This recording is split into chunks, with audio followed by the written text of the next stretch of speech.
Hello everyone, अस्सलाम वालेकुम। Welcome to my YouTube channel. तो कैसे हैं आप लोग? उम्मीद है ठीक है, खैरियत से होंगे। तो व्यूअर्स, इस वीडियो के अंदर मैं लेक्चर देने वाला हूं सीएसएस कोर्स लेवल नंबर 2 को। उम्मीद है कि जो आप लोगों ने जो प्रीवियस कोर्स है सीएसएस का लेवल नंबर 1 को अच्छे से समझा होगा, स्टार्ट से लेकर एंड तक पूरी वीडियो को देखी होगी और उस पर प्रैक्टिस भी आप लोगों ने की होगी।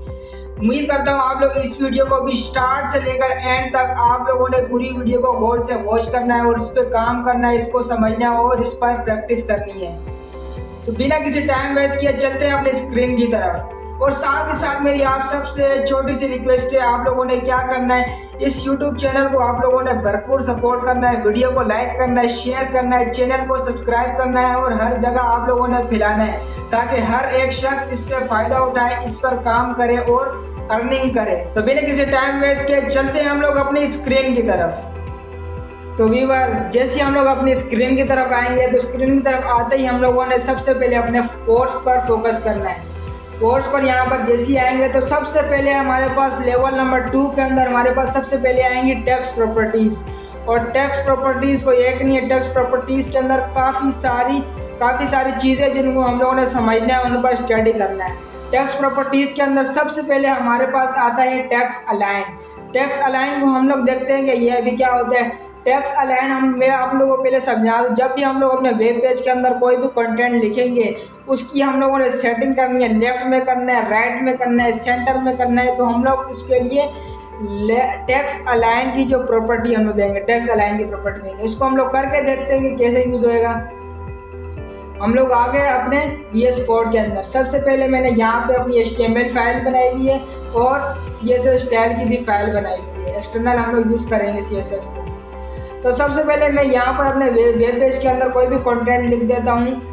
H1 के टैग के अंदर मैं लिख देता हूँ यहाँ पर हमजा लिख दिया और इसको मैं जो है इसको लाइव कर देता हूँ।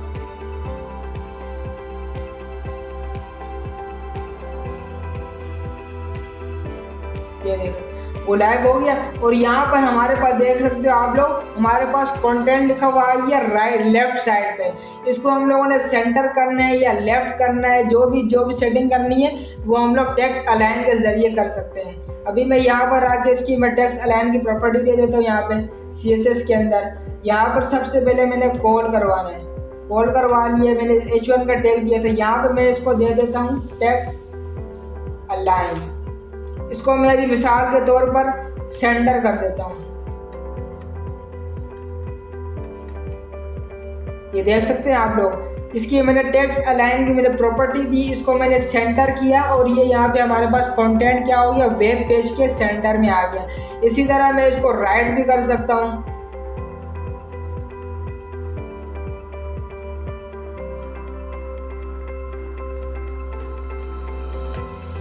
ये देख सकते हैं राइट हो गया। लेफ्ट करना चाहूँ लेफ्ट कर सकता हूँ, सेंटर करना चाहूँ सेंटर कर सकता हूँ और राइट करना चाहूँ राइट कर सकता हूँ। याद रखना, जो लेफ्ट साइड है वो हमारे पास डिफ़ॉल्ट होती है, हमेशा डिफ़ॉल्ट होती है। उसको हम लोगों को हमेशा लेफ्ट साइड हम लोगों को करने की ज़रूरत नहीं पड़ती क्योंकि वो डिफ़ॉल्ट होती है। ज़्यादा अमूमन हम लोग क्या सेंटर कर रहे होते हैं या फिर राइट कर रहे होते हैं। उम्मीद है कि आप लोगों को टैक्स अलाइन की प्रॉपर्टी अच्छे से समझ में आ गई होगी। इसके बाद हम लोग चलते हैं, इसके बाद हमारे पास क्या प्रॉपर्टी आ रही है। टैक्स प्रॉपर्टी के अंदर हमारे पास आ रही है टैक्स डेकोरेशन। टैक्स डेकोरेशन क्या होता है भाई? टैक्स डेकोरेशन यानी कि हम लोग अपनी कंटेंट के नीचे हम लोगों ने कोई भी अंडरलाइन देनी है या नहीं देनी है या डॉटेड लाइन देनी है, स्टाइलिश लाइन देनी है, वो हम लोग किस तरह से करेंगे, टैक्स डेकोरेशन की प्रॉपर्टी दे के हम लोग कर सकते हैं। आएंगे हम लोग यहाँ पर, हम लोग यूज़ करके देखेंगे। पहले तो मैं इसको जो है ये जो टैक्स की मैं अलाइन दिया हुआ था इसको मैं यहाँ से कट करके डेकोरेशन कर देता हूँ।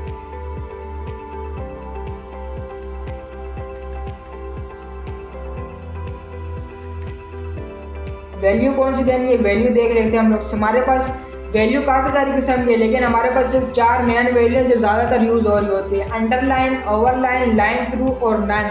सबसे पहले हम लोग अंडरलाइन को यूज़ करके देखते हैं। अंडरलाइन तो आप देख सकते हैं कंटेंट के नीचे हमारे पास क्या हो गया, अंडरलाइन शो हो रही है, अंडरलाइन शो हो रही है। इसी को अगर मैं कर दूं यहाँ पर ओवरलाइन अगर मैं करके देखता हूँ ओवरलाइन से क्या होता है।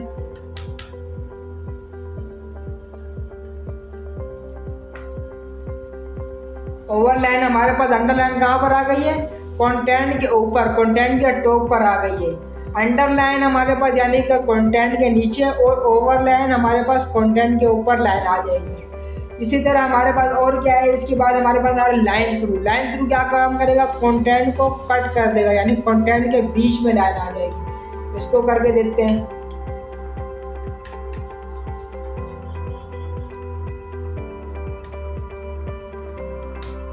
आप देख सकते हो क्या आ गया, कंटेंट के बीच में, यानी कि जब भी हम लोगों ने अपना कंटेंट को कट करना हो या कोई भी हमारे पास ऐसा लफ्ज़ जो बीच में नहीं होना चाहिए और हम लोग दिखाना चाह रहे हो और उसको कट करना हो, तो हम लोग इस तरह से कर सकते हैं, यानी कि लाइन थ्रू की वैल्यू देकर। और हमारे पास अगर कहीं भी कंटेंट में लाइन दी हुई हो और उसको ख़त्म करनी हो, तो हम लोगों ने क्या करना है, नन कर देना है। टेक्स्ट डेकोरेशन की प्रॉपर्टी देंगे और यहाँ पर हम लोगों ने उसको नन कर देना है। जैसे ही नन करेंगे तो हमारे पास आप देख सकते हो लाइन ख़त्म हो गई है। और ये ज़्यादातर ये नन करने की ज़्यादातर हम लोग कहाँ पे यूज़ करते हैं, जब भी हम लोग कोई भी किसी भी चीज़ को लिंक दे दें, लिंक कर दें तो उसके नीचे हमेशा लाइन आएगी, और उस लाइन को ख़त्म करने के लिए हम लोग टेक्स्ट डेकोरेशन को यूज़ करते हैं। मिसाल के तौर पर मैं अपने index.html के अंदर आता हूँ, यहाँ पर मैं एंकर टैग दे देता हूँ, एंकर टैग दे दिया और इसके अंदर मैं लिंक कर देता हूँ हैश को, और यहाँ पर मैं मिसाल के तौर पर लिख देता हूँ होम मैंने कर दिया। इसको मैं सेव करके आऊँगा तो आप लोग देख सकते हो हमारे पास ये होम लिंक हो गया और इसके नीचे अंडरलाइन आ गई है। अंडरलाइन को अगर मैंने ख़त्म करना है तो मैं क्या करूँगा, स्टाइल के अंदर आऊँगा, यहाँ पर मैंने एंकर टैग दिया था, एंकर को मैं यहाँ पे सेलेक्ट कर दूँगा, सेलेक्ट कर लिया और यहाँ पर मैं टेक्स्ट डेकोरेशन कर दूँगा। टैग डेकोरेशन करना है और इसके बाद मैंने इसकी वैल्यू दे देनी है नन। अभी देखेंगे हमारे पास अंडरलाइन नहीं है, ये देखो अंडरलाइन ख़त्म हो गई। तो हाँ, इस तरह से हम लोग टैग डेकोरेशन को यूज़ कर रहे होंगे। उम्मीद है कि आप लोगों को टैग डेकोरेशन भी समझ में आ गया होगा। अब इसके बाद हमारे पास कौन सी प्रॉपर्टी आती है, इसके बाद हमारे पास प्रॉपर्टी आती है फॉन्ट वेट। फॉन्ट वेट क्या होता है, हमने अपने कंटेंट को कितना मोटा करना है, कितना बारीक करना है, उसको कितनी जगह देनी है, कितना हम लोगों ने उसको उसकी जो वेट है कितना हम लोगों ने उसका मोटा करना है, उसकी वैल्यू देकर हम लोग कर सकते हैं। तो आए हम लोग इसको करके देखते हैं कैसे करते हैं। इसी के अंदर मैं यहाँ पर H1 के टैग को जो है इसको मैं फॉन्ट वेट दे देता हूँ, ये रहा फॉन्ट वेट, और इसकी जो है मैं इसको वैल्यू दे देता हूँ 300। आप लोग देख सकते हो पहले ये था थोड़ा मोटा था, अब ये हो गया बारीक। अभी इसको मैं जितना भी मोटा करना चाहूँ उतनी मैं इसकी वैल्यू बढ़ा सकता हूँ, और जितना इसको मैं बारीक करना चाहूँ उतनी इसकी वैल्यू मैं कम कर सकता हूँ। यहाँ पर आप लोग देख सकते हो मिनिमम हम लोग इसकी 100 वैल्यू दे सकते हैं और मैक्सिमम हम लोग इसकी 900 वैल्यू दे सकते हैं। सबसे पहले मैं यहाँ पर आता हूँ, इसकी मैं वैल्यू दे देता हूँ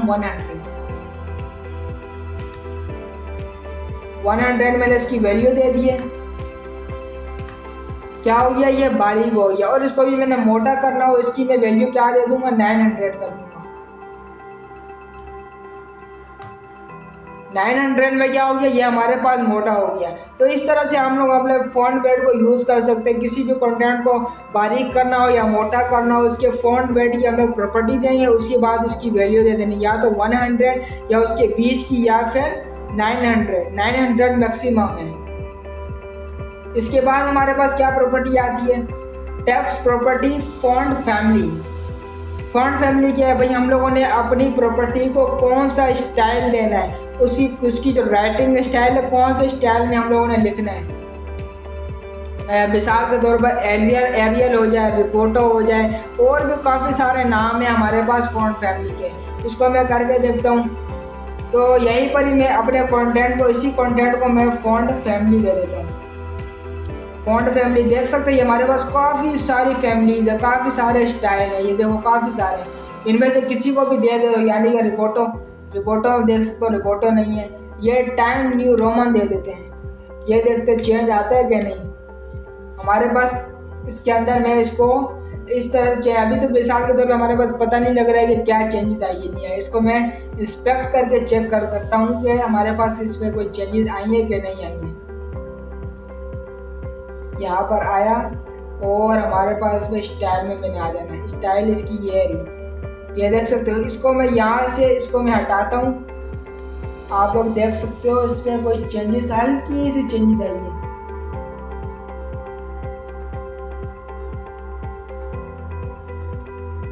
इसमें इतना मेरे ख्याल से चेंजेस का पता नहीं लग रहा। हम लोग अपने क्या करते हैं, कोई और हम लोग यहाँ पे इसको फ़ोन फैमिली को देख सकते हैं, कोई और फैमिली में इसको देता हूँ।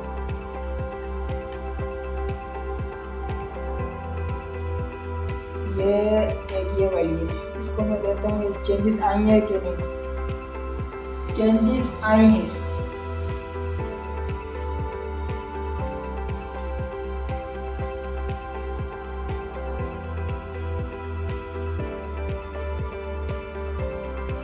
देख सकते हो हल्की फुल्की चेंजेस इसमें आएंगे, ये देख सकते हो। अभी क्या हो गया, थोड़ा सा कंप्रेस हो गया। अभी मैं जैसे ही इसको मैं हटाऊंगा, क्या हो गया, थोड़ा सा ये खुला हो जाएगा। तो हमारे पास इस तरह से हम लोग अपनी फ़ॉन्ट फैमिली को इसको चेंज कर सकते हैं, उसकी राइटिंग स्टाइल को चेंज कर सकते हैं।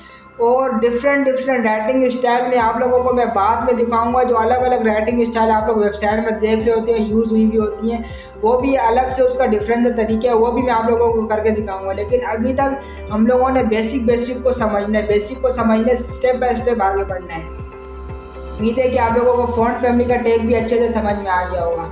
अब इसके बाद हमारे पास क्या आता है, इसके बाद हमारे पास आता है यूनिट्स इन CSS। कुछ यूनिट हमारे पास रिलेटिव होते हैं, कुछ यूनिट हमारे पास एब्सोल्यूट होते हैं। अभी जो हम लोग पढ़ रहे हैं वो हमारे पास है पिक्सल। पिक्सल क्या है, हमारे पास एब्सोल्यूट यूनिट है। यानी कि हमारे पास क्या होते हैं, हम लोग बचपन में सुनते हुए आ रहे हैं पिक्सल, यानी कि कोई भी हमारे पास इमेज हो, यानी कि वो खुली हो रही हो, उसके अंदर ब्लैक डॉटेड आ रहे हो, तो हम लोग बोलते हैं इसके पिक्सल जो है फट रहे हैं, पिक्सल इसके फट रहे हैं। तो इसी तरह हमारे पास ये पिक्सल हमारे पास यूनिट है। 1 इंच बराबर होता है 96 पिक्सल्स के। क्या 1 इंच बराबर होता है 96 पिक्सल के। इसी तरह हम लोग फिजिक्स के अंदर काफ़ी सारे यूनिट्स पढ़ रहे होते हैं। फोर्स का यूनिट न्यूटन है, और मीटर का यूनिट मीटर होता है, सेंटीमीटर होता है, मिलीमीटर होता है। इसी तरह काफ़ी सारे यूनिट्स होते हैं। इसी तरह हमारे पास कंप्यूटर के अंदर, प्रोग्रामिंग के अंदर हमारे पास एक पिक्सल यूनिट होता है। यानी कि हमारे पास एक पूरी स्क्रीन होती है, डिस्प्ले होता है, और उस डिस्प्ले का जो हमारे पास यूनिट है मिनिमम जो हमारे पास जो है वो है पिक्सल। हम लोग यहाँ पे सेंटीमीटर भी यूज़ कर सकते हैं, इंच भी यूज़ कर सकते हैं, मिलीमीटर भी यूज़ कर सकते हैं, लेकिन ज़्यादातर हम लोग क्या यूज़ कर रहे होते हैं, डिस्प्ले के लिए पिक्सल्स को यूज़ कर रहे होते हैं। आए हम लोग पिक्सल को यूज़ करते हैं। अभी यहाँ पे मैंने जो है अपना यहीं पर डॉट इंडेक्स के अंदर मैंने हमजा जो लिखा हुआ है, इसी को मैं पिक्सल कर देता हूँ। इसको मैं यहाँ पे मिसाल के तौर पर इसका जो है मैं साइज़, फॉन्ट साइज, इसको मैं यूज़ करके देखता हूँ। इसको मैं दे देता हूँ 100 पिक्सल्स। 100 पिक्सल दूंगा तो इसका साइज़ आप लोग देख सकते हैं, पिक्सल्स के हिसाब से इसका साइज़ क्या हो गया, बड़ा हो गया। इसने 100 पिक्सल की जगह घेर ली है। इसी तरह मैं इसको दे सकता हूँ 200 पिक्सल करके देख लेता हूँ, यानी कि 200 पिक्सल की जगह घेर लेगा। देख सकते हैं 200 पिक्सल। इसी तरह हम लोग कोई किसी भी जो पिक्सल वगैरह हो हम लोग दे सकते हैं, यानी कि फॉन्ट वेट हो गया, और भी काफ़ी सारे विड्थ दे सकते हैं, हाइट दे सकते हैं। किस तरह से पिक्सल्स के यूनिट को यूज़ करके हम लोग विड्थ दे सकते हैं, हाइट दे सकते हैं, और ये फॉन्ट साइज दे सकते हैं। जैसे मिसाल के तौर पर यहाँ पे क्या हुआ ना, फॉन्ट साइज 2 पिक्सल। तो उम्मीद है कि आप लोगों को ये पिक्सल समझ में आ गया होगा, पिक्सल यूनिट क्या होता है, किस तरह से यूज़ करते हैं, और कहाँ पे यूज़ करते हैं। अगली हमारे पास प्रॉपर्टी आती है लाइन हाइट। लाइन हाइट क्या करती है, हमारे पास कोई भी कंटेंट है, एक ये कंटेंट है और एक ये कंटेंट है, उसके बीच का जो डिफरेंस है, उसके बीच में जो मार्जिन है, ये पेंडिंग है, उसको कम करने के लिए हम लोग लाइन हाइट की प्रॉपर्टी को यूज़ करते हैं। आइए इसको करके देखते हैं। सबसे पहले तो मैं यहाँ पर पैराग्राफ लिख देता हूँ। पैराग्राफ का टैग दे दिया, और पैराग्राफ के टैग के अंदर मैं लोरम लिख देता हूँ। लोरम वर्ड्स का।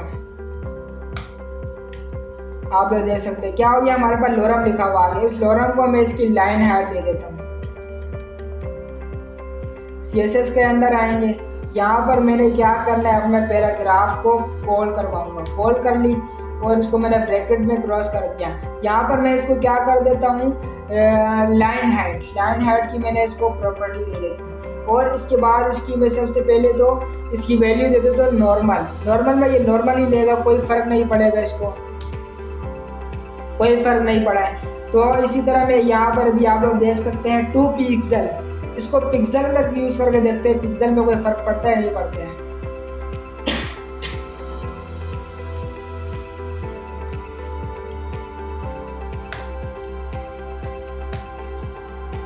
क्या हो, ये सारा कंटेंट हमारे पास कंप्रेस हो गया, यानी कि एक दूसरे के ऊपर कंप्रेस हो गया, एक दूसरे के ऊपर वर्डिंग सारी जो है चढ़ गई है। तो मैं इसको खुला करके देख लेता हूँ। इसके पिक्सल जो है मैं बढ़ा देता हूँ, यानी कि 20 पिक्सल कर देता हूँ। 20 पिक्सल में देख सकते हैं आप लोग क्या वापसी से हमारे पास अपने लेवल पर आ गई है। आप लोगों ने इस तरह से यूज़ कर सकते हैं। अगर मैं इसको 30 कर देता हूँ, 30 में ये ज़्यादा हो जाएगा, यानी कि मैं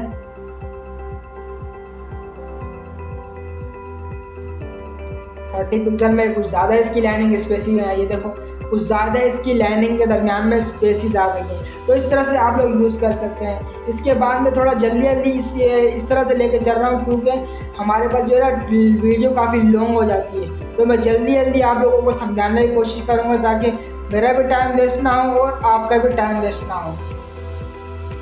अगली प्रॉपर्टी हमारे पास क्या आती है, अगली प्रॉपर्टी है टेक्स्ट ट्रांसफॉर्म। टेक्स्ट ट्रांसफॉर्म क्या है, यानी कि हम लोगों ने अपने कंटेंट को अपर केस करना है, लोअर केस करना है, या कैपिटलाइज करना है, या फिर नन करना है। हम लोग इसको करके देख लेते हैं कि आप लोगों को ज़्यादा अच्छे से समझ में आए। इसी पैराग्राफ को जो है मैं इसको टेक्स्ट ट्रांसफॉर्म की प्रॉपर्टी दे देता हूँ।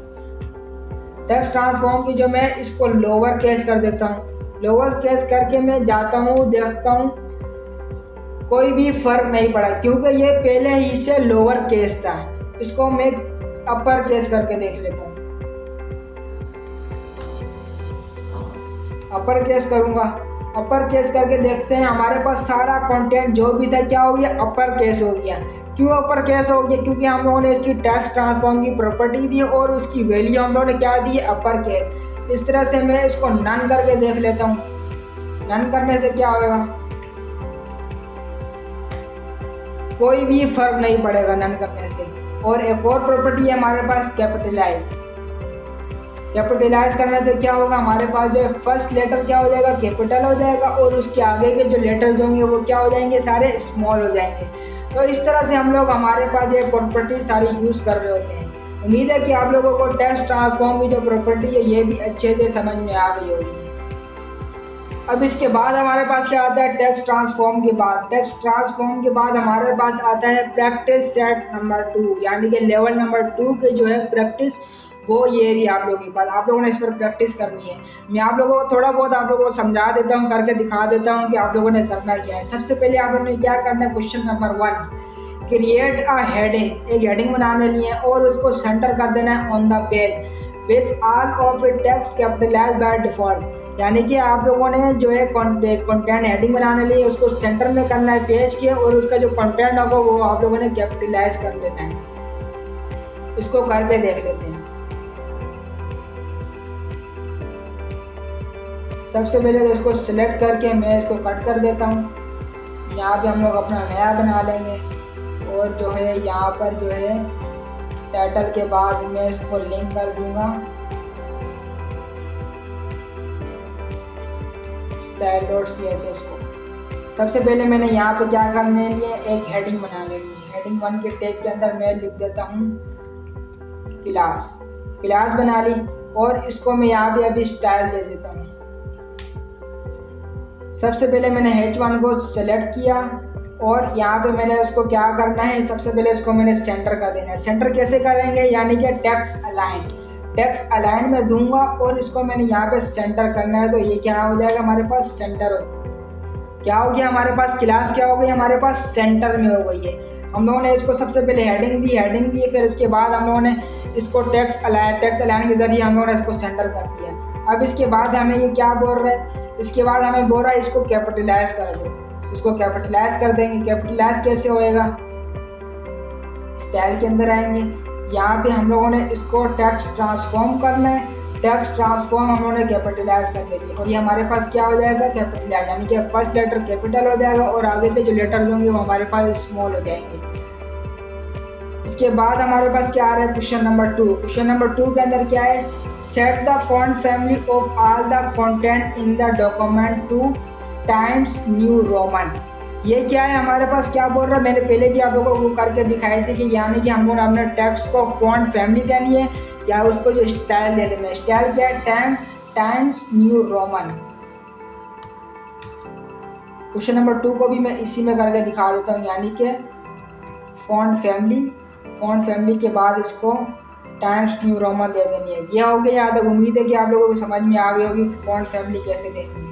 अभी क्वेश्चन नंबर 3 क्या है, क्वेश्चन नंबर 3 में है क्रिएट वन डिव। एक डिव बना लेना है, इनसाइड अनदर डिव, और उसके अंदर एक और डिव बना लेना है। और set ID and text outer for the first one and inner for the second one.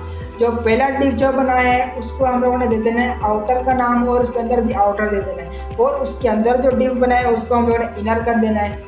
फिर उसके बाद क्या बोल रहा है, उसके बाद बोल रहा है set the outer div. Outer div जो है उसके अंदर जो टेक्स्ट दिया है उसको हम लोगों ने 20 पिक्सल कर देना है, और इनर डिव के अंदर जो टेक्स्ट दिया है उसको हम लोगों ने 10 पिक्सल कर देना है। इसको सबसे पहले हम लोग करके देख लेते हैं। हम लोग आएंगे index.html के अंदर, यहाँ पर मैं बना लूँगा एक डिव बना लिया, और इसके अंदर मैं एक और डिव बना लेता हूँ। सही है। पहले डिव को हम लोगों ने कौन सी आईडी देनी है, उसको मैं यहाँ पे आईडी दे देता हूँ। आईडी मैंने दे दी आउटर के नाम से, और अभी जो है ये दूसरी वाली डिव थी इसको मैंने आईडी दे देनी है। आईडी इसको मैंने क्या नाम दे देना है, इनर। सही है, ये हमारे पास इनर आ गई है। आउटर डिव के अंदर मैं लिख दे देता हूँ, आउटर ही लिख देता हूँ, आउटर लिख दिया, और इनर डिव के अंदर मैं लिख देता हूँ इनर। अभी जाके अपने ब्राउज़र पे देखते हैं क्या हो गया, हमारे पास आउटर भी आ गया और इनर भी आ गया। और हम लोगों ने क्या करना है, इसके जो है फ़ॉन्ट साइज़ को चेंज करना है। एक को 25 पिक्सल्स करना है और एक को जो है हम लोगों ने करना है 10 पिक्सल्स। यहाँ पर आएंगे, हम लोगों ने सबसे पहले अपने डिव को ऑल करवाना है, और यहाँ पर मैंने दे देना है फ़ॉन्ट साइज दे दूंगा इसको मैं 25 पिक्सल्स। क्या हो गया, हमारे पास दोनों जो है कंटेंट बड़े हो गए। क्यों बड़े हो गए, क्योंकि हम लोगों ने जो है कोई हमारे पास टैग हमारे पास ऐसे होते हैं जो खुद भी चेंज होता है और उसका जो चाइल्ड होगा उसको भी चेंज कर देता है। हम लोगों ने आईडी दी हुई थी, आईडी को मैं कर लूँगी। तो सबसे पहले यहाँ पर मैं इसकी आईडी क्या थी, आईडी थी इसकी हमारे पास आउटर। अभी जाके देखते हैं कुछ मिस्टेक हुई है।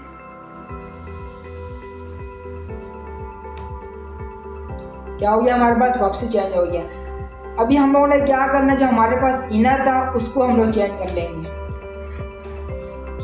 यहाँ पर मैंने क्या करना है, इनर आ गया, और इनर को मैंने यहाँ पे इसका फ़ॉन्ट साइज कर देना है।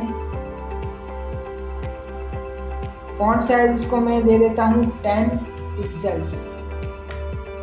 हो गया हमारे पास चेंज, ये हो गया हमारे पास यहाँ तक चेंज। उम्मीद है कि आप लोगों को ये जो है यहाँ तक, उम्मीद है कि आप लोगों को अच्छे से समझ में आ गया। आप लोगों ने इस पर ज़रूर प्रैक्टिस करनी है। तो व्यूअर्स, यहाँ तक हमारा काम खत्म होता है। उम्मीद है कि आप लोगों ने इस लेवल को आप लोगों ने अच्छे से समझा होगा। शुरू से लेकर एंड तक पूरी वीडियो को वॉच की होगी। अब आप लोगों ने क्या करना है, जो चीज़ आप लोगों को समझ नहीं आ रही वहाँ पर आप लोगों ने पॉज करना है और उसको अच्छे से समझकर उस पर प्रैक्टिस करनी है।